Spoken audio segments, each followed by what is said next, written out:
Okaeri! Welcome back to my channel, Maybe Between the Pages. My name is Taylor, and today we are doing what was supposed to technically just be my February wrap-up, but then I realized I haven't talked about the books that I've read since December, so this is a December, January, February wrap-up.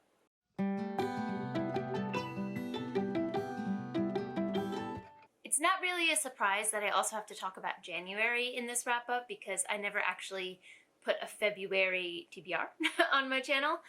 Life happened, but that doesn't mean that I stopped reading in February. In fact, I read quite a bit in February. So I'm going to talk about January and February of 2023, and then I realized when I was putting together my list of books for this video that I actually never talked about the books that I read in December.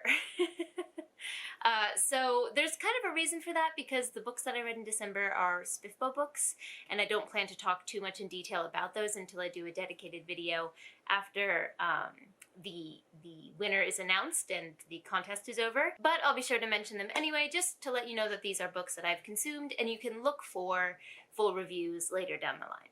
I also want to take a second here at the beginning to make sure that I announce on my channel proper for anyone who is not on Twitter or on other socials that I use, that I did announce the winner for the Guess That Book competition that was on my channel for all of last year, and with an amazing total points of 121, the winner was Esme. She has already received the book that I promised as a prize. We were able to connect on Twitter, but it was just incredible every month how many guesses she would get correct.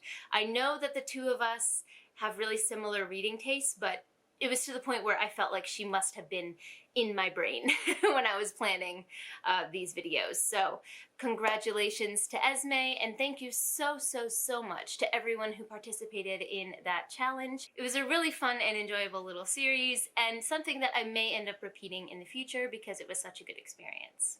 Alright, let's get into the books, shall we? So first let's start with December.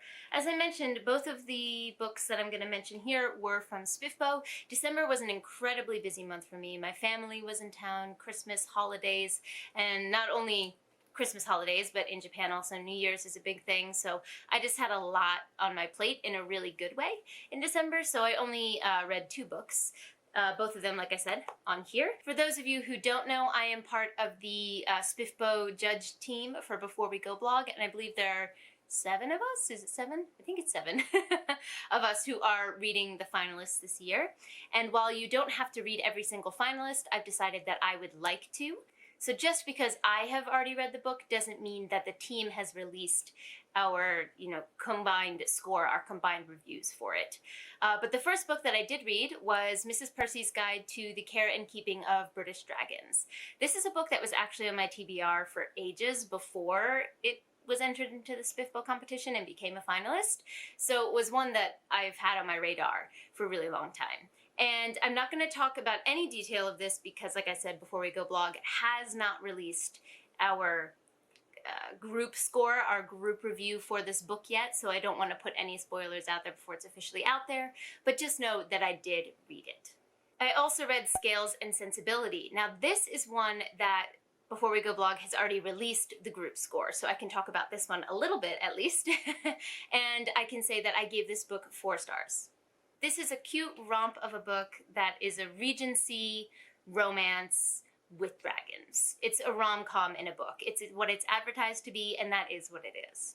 I had a lot of fun with it, and I was able to fly through it. It's a very quick read, and it leaves you feeling happier than when you picked it up, as a rom-com usually does. There's also a really unique take on dragons in this book, where they're seen as like a fashionable accessory for young ladies. They're basically mini dragons, I guess, and they're not viewed as magical by most people, but you find out that there might be a little bit of magic to them after all. And that was a really cute addition to the story, although I must say that the plot didn't really have anything new, anything shocking, which I guess isn't what the book says it is anyway. But it did make it kind of a predictable read in that way. I'll be sure to link the post on Before We Go blog with all of the written reviews so you can see what other members of the team thought about it down below. But I will go, like I said a million times already, more into my in-depth thoughts on this book when I do my SPFBO finalists video. That was all that I read in December, and then entering into 2023, the next book was also a SPFBO book, and that is A Song for the Void. Again, this one has not been released by Before We Go blog yet, so I can't get too much into it, but if it's any indication how much I enjoyed this book is the fact that I bought a physical copy. Even though I had an ebook copy that I read, I transferred my tabs over, I bought a physical copy to support the author. I think it's pretty clear that I enjoyed my time with this book. I think Before We Go blog is planning to release all of the reviews from the team in mid or late March. Also, just look at this cover. I mean, beautiful. How does that not intrigue you? But I'll just give you an idea of what this book is about in case it's something that looks like it might catch your attention. It says, "A mind imprisoned is the greatest of hells." 1853, South China Sea. While on patrol between the Opium Wars, the crew of the steam frigate. I never had to say that word out loud before. Anyway, the steam something. The HMS Charger pursues a fleet of pirates that have been terrorizing the waters surrounding Hong Kong. But now the hunters have become the hunted. Something else has come to the South China Sea, something ancient and powerful and malevolent. Now the crew of the Charger must face their worst nightmares in order to survive the terrible creature they come to know as the Dark Star. That sounds interesting to you? I highly recommend you check it out. The next book I read was for the Only Good Book Club. So we do this thing every December where it's like a kind of Secret Santa-y thing where we spin a wheel and we pick a book for the person that we land on. And so Sarah got me this year, and she recommended that I read The Promised Neverland, which is a manga. And I did read the first volume and thoroughly enjoyed it. I read it again on my Kindle. I think you can decide that you don't really vibe with the manga or don't like it so much based on the art style or the general characterization or the beginning of the plot, of course, but it's such a short volume that often I like to give manga 2 or 3 volumes before I really establish, how I feel about it. I think I ended up giving this 3.5 stars because I really enjoyed the themes and the plot twist that kind of sets up the world that this is going to take place in, but the characters at this point still feel very much like caricatures of a character, like archetype, and not necessarily people that I can care about and follow. So I would be interested in continuing on with the story, and I've heard that it gets darker and darker, which I'm down for. I also heard that the anime is, I think the first season is really good and the second season is trash, so maybe I'll watch the first season if I end up really enjoying it. But my library does have the first couple volumes, so I do plan to continue on to volume 2 at some point in the future. I haven't yet, but it was a really good choice by Sarah, and I had a good time. We start this story with the main character introducing us to a orphanage house where she lives, where there's tons of children who seem to get along really well, and they all have this one matronly woman who takes care of them. And then when they get to a certain age, they are adopted out and you never see those kids again. There's also a really interesting part of this book where they all have to take a test every single day. And their scores seem to be very important. It's impressed upon them that their scores are extremely important when they take this test. Then, of course, we find out that not everything is quite as it seems, and this might not be such a wonderful utopia. The next book I read was The Hunger of the Gods by John Gwynne. I have a reading vlog for this, so if you'd like to see my reactions throughout the reading process, I'll have that linked down below. I give in-depth thoughts as I make my way through this story, but I ended up giving this book 5 stars. I'm not gonna lie, when I was in the middle of this, I was worried we were gonna develop middle book syndrome a little bit here because it felt like the characters were taking a bit longer to get where they needed to go, but then I regretted having ever doubted Mr. Gwynne because the end of this book was incredible, and I could see why we took the time that we took in the middle to get the characters where they were, because that made the ending so incredible. I gave the first book 5 stars as well, and when I did that, I talked about the battle scenes and the character work and the world building. All of those things just hit the exact right point for me, and this book got 5 stars for basically the same reason, because this book is more of the same, but better. Sometimes you'll get books that tease the idea of Goliath gods and world building with lore that goes back years and years, and then it never actually seems to find its way to the page. But that is not the case with this book. The Goliath gods are very much there, as promised. They have effects on this world. The lore and the magic system, I guess you could say, for lack of a better word, are very interconnected, and you get to do deep dives into the mythological, that's not how you say that word, the mythological aspects of this world as was teased to you in the blurb. And it's so nice to see those things actually come to fruition on page as promised, as someone who loves those kinds of things. The character work is also wonderful. I really care about our points of view here. And the way that this book ended, Gwynne and I might be fighting depending on how we start the third book. I'm not sure. I'm not sure how I feel about it. Pretty sure I do know how I feel about it. I'm pissed. But despite my personal feelings of frustration, I can see why it was concluded that way.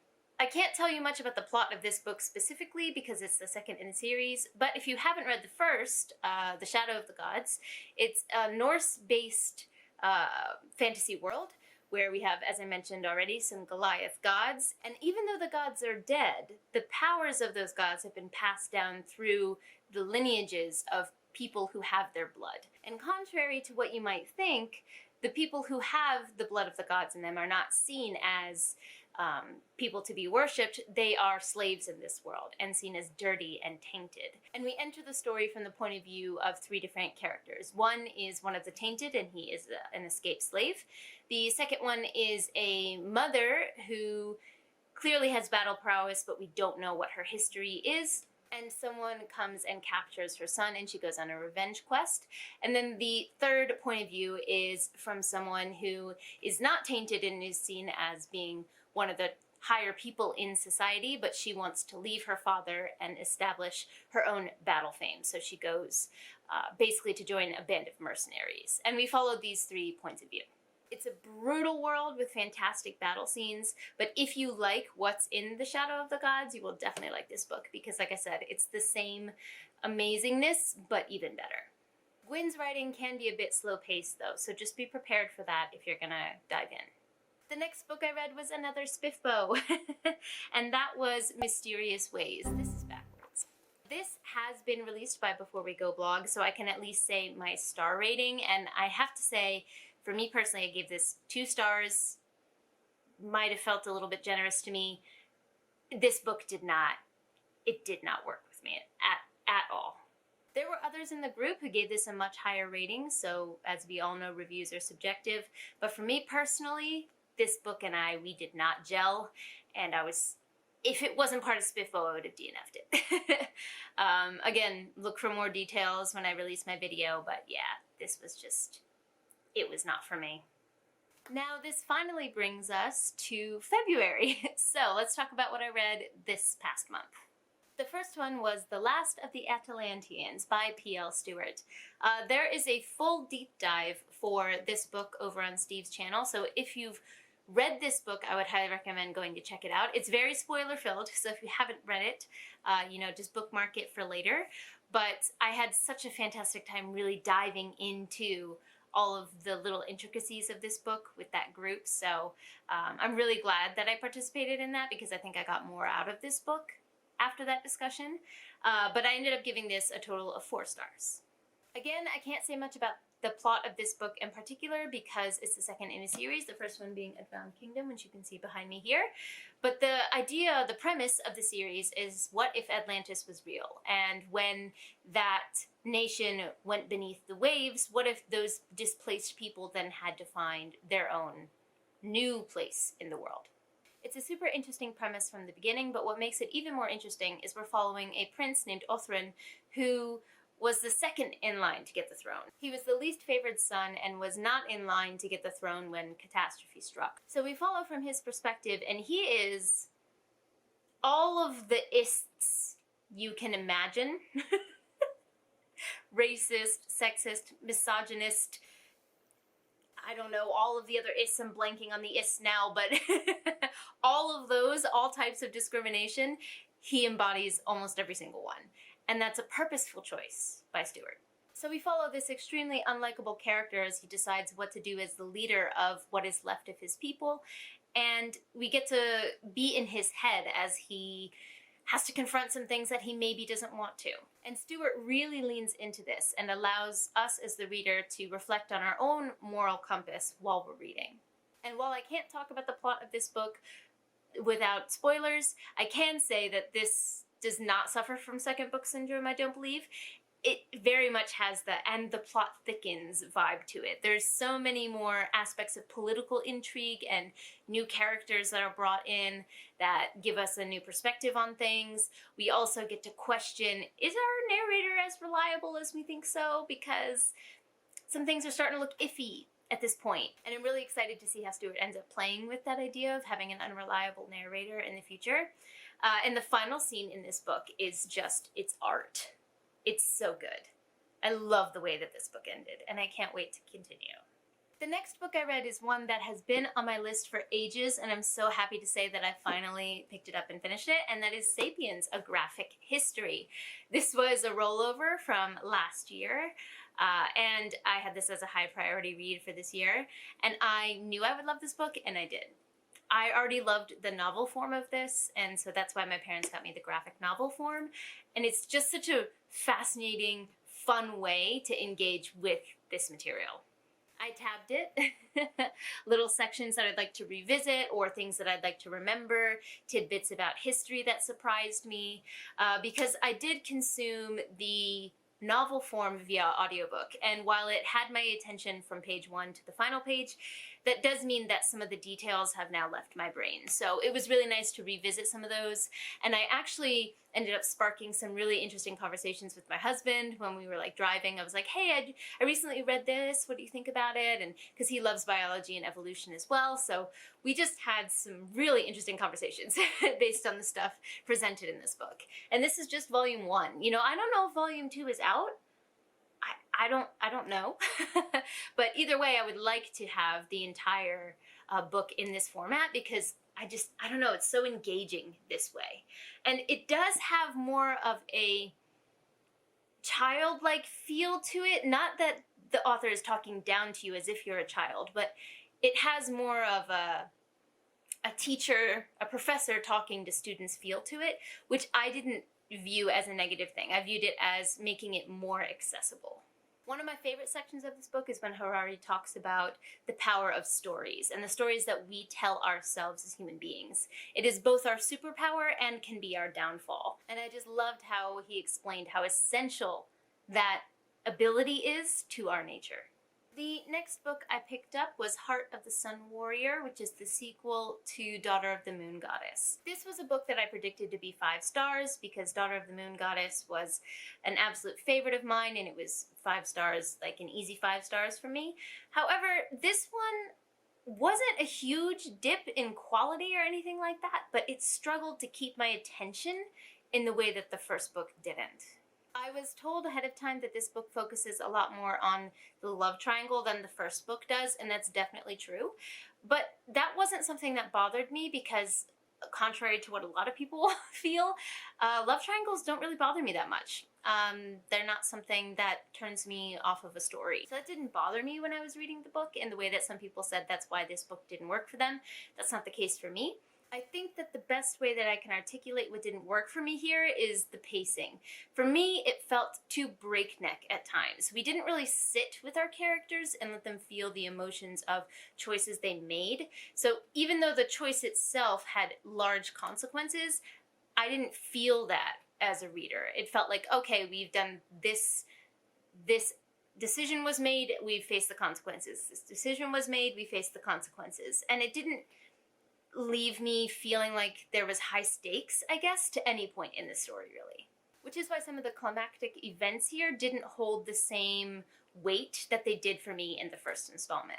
However, one thing I really enjoyed about the first book, and is still consistent here in this book, is that the main character does not wait for the plot or other characters to move her she makes a decision and moves the plot forward on her own. And that is something that is, I think, rarer than people realize, especially with female main characters. Having one be so decisive and saying, this is what I need to do, so I'm going to go after it, damn the consequences. That was really nice to read, and it was something that I enjoyed consistently throughout the entire duology. The writing is also beautiful. That's one of the things I enjoyed the most about Daughter of the Moon Goddess, was the beautiful descriptive writing that I could almost taste, touch, feel. This is the same, and it has more of that prose. So that was delightful. Again, the fact that it's a sequel means that I can't talk about the plot, but Daughter of the Moon Goddess follows the daughter of the Moon Goddess, surprise, who is actually a secret from the Celestial Emperor. He doesn't know that she exists, that her mother gave birth to her. And we find out why she was kept a secret, you know, throughout the book. But then due to circumstances, the Moon Goddess becomes afraid that her presence, her existence will become known to the Emperor, and thus sends her away to the Celestial Kingdom to kind of live her own life and not be tainted by her lineage. And in spite of that, our main character decides to dedicate her life to freeing her mother, who is actually imprisoned on the moon. It's based in Chinese folklore, it's beautifully written, definitely worth your time. And even though Heart of the Sun Warrior didn't live up to exactly my expectations, and ended up giving it like a 3.54, I haven't settled quite, maybe a 3.5, I still think this entire duology is worth your time. I know a lot of people who thoroughly enjoyed this and ended up giving it 5 stars along with the first book, so there's that. This next book was another high priority read that I'm so excited to say I finally read. Yet again another sequel though, and that is The Splinter King, the sequel to The Black Coast by Mike Brooks. I was screaming about The Black Coast when I first read it on my channel. I have a full review for it, I'll have it linked down below. But even though I love the first one so much, it took me an embarrassingly long amount of time to finally pick up The Splinter King. But I can finally say that I've done it, and I thoroughly enjoyed my time with this installment. I heard from quite a few people that this suffers from middle book syndrome, which it does, actually in many aspects, but in ways that didn't bother me. The book's plot did meander, and that's where I agree with people who say this had second book syndrome. It kind of floated around for a little while there.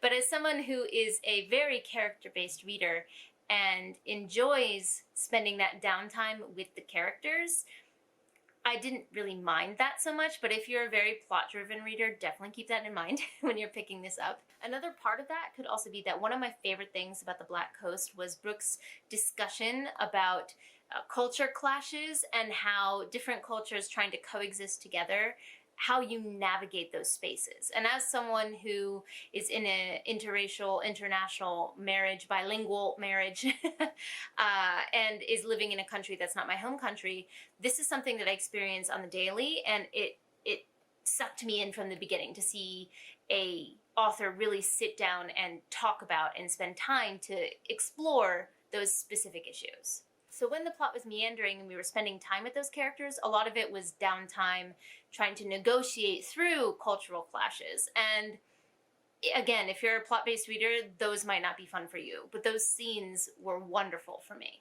I will say, though, that there were definitely too many points of view. There were only a select few that I really cared about, and I would find myself turning the page, seeing a name, and being like, I don't remember exactly who this person is, and having to reacclimate myself, and that happened a lot more than I think it should when you are more than half of the way through the book. So for me, that was a bit annoying. I also found that the chapters repeatedly ended on the same style of cliffhanger, and it kind of got frustrating rather than engaging after a while. So something about the point of view, like chapter structure, wasn't really gelling with me. I also wanted more dragons here. They feature pretty prominently in the first book, and one of the main things that I loved about it is that it had very much How to Train Your Dragon vibes, and I thought we were going to get more of that here, and they were basically a footnote or were brought out when it was convenient to the plot. And that was a bit of a disappointment for me, because it was something that was, like I said, a huge thing in the first book, and I really wanted to see more of them here, more of them explored, and we just didn't get that. Again, like a lot of the sequels, though, that I've talked about in this wrap-up, I liked where this finished. I liked where it ended up. And I know some people who really didn't like this book, and so they're not going to continue on to the third one. But I do think that for me, enough of this works for me that I'm going to continue. So I'm going to read Godbreaker, the third book, this year for sure. Did I say the star rating that I gave this? I might not have. I ended up giving this 4 stars. All right, we got 2 more to talk about here. The next one was the only good book club pick for February, and that was The Memory Police by Yoko Ogawa. And this is one that I've wanted to read since I saw that there was an English translation for this book, and it kind of entered the booktube scene in 2019-2020. But the original book was written and released in Japanese in 1994, and then got a translation in 2019. The premise of this story is that our main character lives on an island where disappearances happen. What I mean by disappearance is that something will disappear collectively from the minds of all of the people who live on the island. At first, people feel like a hole in their life. They feel that missing thing, but over time, they are unable to even picture or mention or talk about this thing because it's forgotten. No one has any memories of it. However, there are a select few people who don't forget things, and that's where the memory police come in. Basically, their job is to track down people who don't forget and take them away, or erase all evidence of this thing that was disappeared, that was erased, and make sure that nothing can bring that memory back up again. Our main character in the story is a writer, so the structure is that we follow her story and then we follow a story that she's writing, and we go back and forth between those two, and that's a structure that I really enjoy. One of my other favorite translated Japanese works is How Do You Live by Genzaburo Yoshino, and that follows kind of a similar structure, going between 2 different stories like that, like a story within a story. And so I really enjoyed that aspect of this book. However, and I do talk about this in my most recent vlog. Actually, I don't know if this is going up first or the vlog is going up first, but I do have a vlog of me talking about this book. And the fact that I really had to sit down and think about what I felt about this book, which is something that's pretty common with me when it comes to Japanese literature, because often Japanese authors don't finish by telling you why. They don't give you a reason. A lot of Japanese books just end. And you are left to figure out how you feel about what just took place. The Memory Police very much has that exact same vibe to it. So there are a million interpretations you can have of this work. After marinating on it for a couple days, I have to say that my primary takeaway is the idea of loss and grief and how different people deal with that differently. Not that one way is better than the other or more correct. It's just how we individually process something so personal. And the end of this story, I can say pretty objectively, is sad. I think most people will reach the end of this and feel sad. But it's not because the main character is necessarily wrong in what happens in the end. It's just the way that she handled that situation. I don't want to do any spoilers, so it's really hard for me to talk about it. Sometimes things do disappear from our lives by choice or not by choice. And is that something that we should try to cling to and never forget? Or is it better to accept the new reality without that thing and make the best of the time coming to us next? It's not really something that has an answer. And I think that that really works for me because the book doesn't have an answer either. It never tells you why. You never get an explanation for why this situation occurs. And it's such good food for thought, and I thoroughly enjoyed this book. When I read it, I couldn't decide if I could give it a 4.5 or a 5-star because I was so conflicted, but I think the fact that this is stuck in my mind and is making me think this much means I'm going to give this one a 5 stars. I would also like to read some of Ogawa's more recent work. I think it's The Woodcutter and the Professor, I think, is one that was made into a movie. And she's won an incredible amount of literary prizes over here. And it's kind of a shame that I hadn't really been aware of her before. So I definitely want to check out more of her works because I think the writing was also beautiful, beautiful writing. I would actually be really curious for anyone else who's read The Memory Police what you think in the comments down below, because I think this is one that could really start a bunch of discussions, and I'm really excited to talk to the other members of the Only Good Book Club about this, because I'm sure we've all got thoughts. And finally, the last book that I read was The Lost Medal by Brando Sando. I finally got to this. I know I'm late. I'm a fake fan. But this book was 5 glowing stars for me.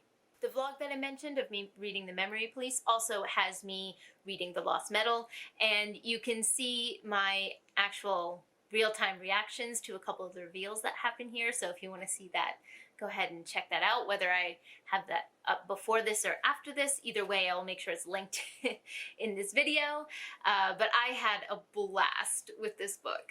I know it's a bit divisive for Cosmere fans. One, because it's Era 2 of Mistborn, and a lot of people don't like it.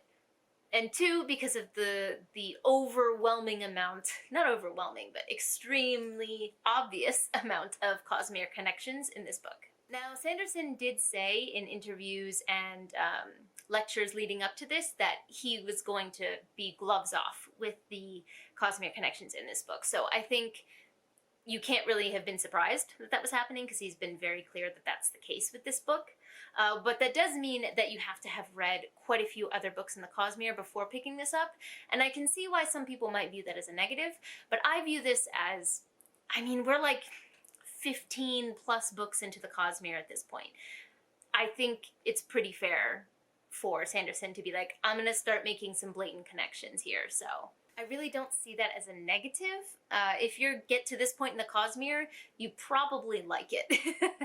It's pretty safe to say. So I don't think it's too much to ask people to have read other things first before picking this up. And the fact that this is Mistborn Era 2 actually works in favor for me, because as I think I've said many times on my channel, thus far, I am an Era 2 fangirl. I like it way more than Era 1. It just is what it is. I'm a character-based reader. I did not connect with the characters in Mistborn, the crew, and the relationships, the romantic relationships in that did not work for me either. I didn't buy into them. The magic system is amazing, the lore is amazing, but it just didn't hit for me the way that it hit for other people. But Era 2 just, I love it. And I love Wayne. Wayne works for me. I can understand why he wouldn't work for a lot of readers, but his humor hits for me most of the time, and I love him as a character. So especially when Wax and Wayne are together, it's fantastic. I love Era 2. So this was the best of everything for me. It had the characters that I love. It had the fast-paced, not take itself too seriously vibe that Era 2 usually has, combined with lots of Cosmere connections, which to me as a reader is like a reward. I had so much fun every time one of those came out.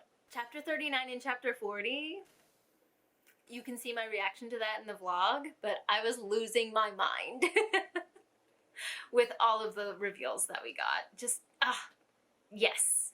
I will say that the plot of this book is not stellar. The Sanderlanche does exist in this book in the sense that the connections that we get and those kinds of reveals start happening about halfway through, and that momentum does continue forward into a very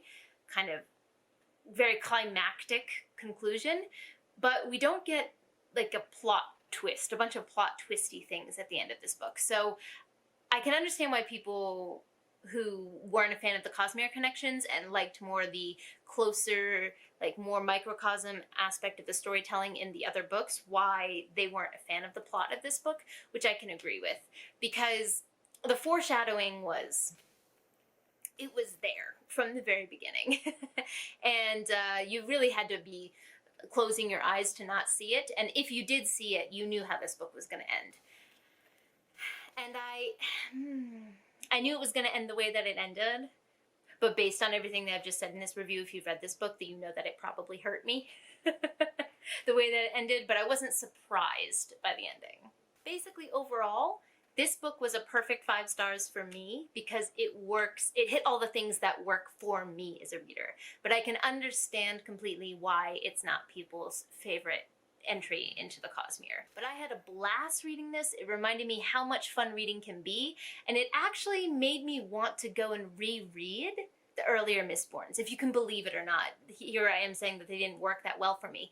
But this made me want to read the books in the Cosmere that I read a long time ago, because I was like, oh, I vaguely remember that, and I wish I could recall more detail. So the fact that this book made me want to go and do a bunch of rereads also just, it did its job. It did its job, and I had a fantastic, fantastic time.